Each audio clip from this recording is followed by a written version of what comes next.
the Appointments Committee of the National Assembly. And Mr. Speaker, as you rightly put it from the beginning, I know this committee has a constitutional mandate and responsibility to vet appointments or nominations by the President. And so, being colleagues notwithstanding. However, I just want to mention very quickly, Mr. Speaker, that I'm John Mbadi, as I've mentioned before, and as you rightly mentioned. I was born 53 years ago in a small village called Seka in Gwasi, Super South constituency of Homa Bay County. I went to school, first Seka Primary School, 3 years. That's class 1 to 3, class 4 to 8, in another school called Ligongo Primary School. I'll not go into the details because we don't have time to talk about my childhood history. I then proceeded to Kokoro High School. Kokoro Boys is in Awendo constituency, modern day Awendo constituency, where I did my KCSE, and then later proceeded to the University of Nairobi School of Business Studies, that is a Faculty of Commerce. I'm a graduate of accounting, and I'm also a certified public accountant. Actually, I'm a member of the Institute of Certified Public Accountants. I am member number 6101, and I'm in good standing, Mr. Speaker, as can be attested by the file that I've just passed across. Then I must then move straight, Mr. Speaker, to my work experience, which spans over 28 years now. After graduating from the University of Nairobi, Mr. Speaker, I was employed to work with the same university in the finance department. Started off at the very basic level, entry point for a graduate, which is assistant accountant, where I was basically doing the routine accounting duties. But later I rose very quickly to become an accountant, finally to senior accountant 2, and then finally to senior accountant 1. In which time now I was involved in more advanced accounting work. I actually was responsible for preparation of the final accounts for the university. I was in a team that was doing that and preparing for final audits. I was also involved largely in cash flow management for the university. I then later left the university to work for an international organization called Media East Africa. It's a humanitarian organization with headquarters in Switzerland. I was the regional finance director responsible for supervising the finance departments of the region, that is Uganda office, South Sudan office, Somali office, and the Kenya office. The budget for that organization, the regional budget, which I was responsible for, was $8 million, which in the current foreign exchange rates could be about 1 billion plus. And my duty in that organization, Mr. Speaker, was basically to do fundraising, do the budget, preparation of budget and fundraising, ensuring proper utilization and efficiency in financial management in the entire region.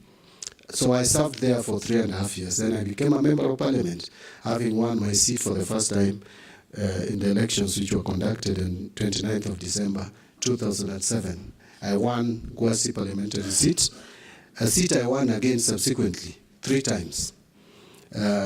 Actually, I have the record of the only person who has ever been elected in that constituency more than once. But having said that, Mr. Speaker, when I joined this parliament, I have done this now, takes me even to the relevance of my nomination or the docket to which I'm nominated. Since I came to parliament for 15 years, from 2008-15, January, to 2022, save for a few months, like about 7-8 months when I served in the cabinet as assistant minister in the office of the president, I have always been a member of the Budget and Appropriations Committee. This committee is the one that actually has the constitutional responsibility and mandates to prepare the budgets of this country. Actually, the budgets that come from the National Treasury are estimates. The budget is a preserve and function of the National Assembly of the Republic of Kenya. So during which time, when I was a member of the Budget and Appropriation Committee, I interacted a lot with the Kenyan budget and the macroeconomic policies. I can attest that I've interacted with the Budget Review Outlook paper, which is always prepared every year. I am very comfortable with how to generate budget policy statements, budget estimates, finance bills, division of revenue bills, county allocation of revenue bill, generally budget process, and the debt management strategy paper.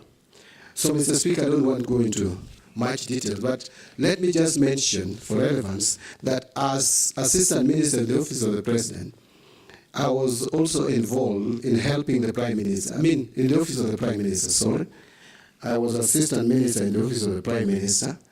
And in that office, the responsibility of that office was basically to supervise and coordinate government functions in all ministries, departments, and state agencies, which is very much in line with what my role at the Treasury, if this committee proposes my approval to the National Assembly and finally approved and appointed. In that office, Mr. Speaker, you will recall that there was no minister. And you will also recall that at the time I was appointed, Mr. Speaker and honorable members, there was not even a deputy prime minister. Because remember, the former president, who was the deputy prime minister, had stepped aside because of the cases that he had at the ICC. And the current prime cabinet secretary, who was another deputy prime minister, had already, because of political differences, practically left office. So I was basically deputy or assistant prime minister during that period that I was there. And so I, by default, and I helped the prime minister in coordinating government functions. Now, quickly, because I think my time is almost up, my work in Public Accounts Committee, first as a member in the 11th Parliament for 5 years, and later as the chairman now for 2 years, from 2022, October, I have interacted with how the government spends its revenue. So the government spend is something that now I understand very well. So if I'm given this opportunity, I can easily bring a difference in our financial management, because that is a big concern in this country at the moment. Mr. Speaker, I think I would leave it there, because if I went now to talk about my political life and chairing ODM for 10 years, and I think I would take all the time that's allocated for this vetting. So let me start. That will do for now. I'll invite members to ask you questions. And like I said, members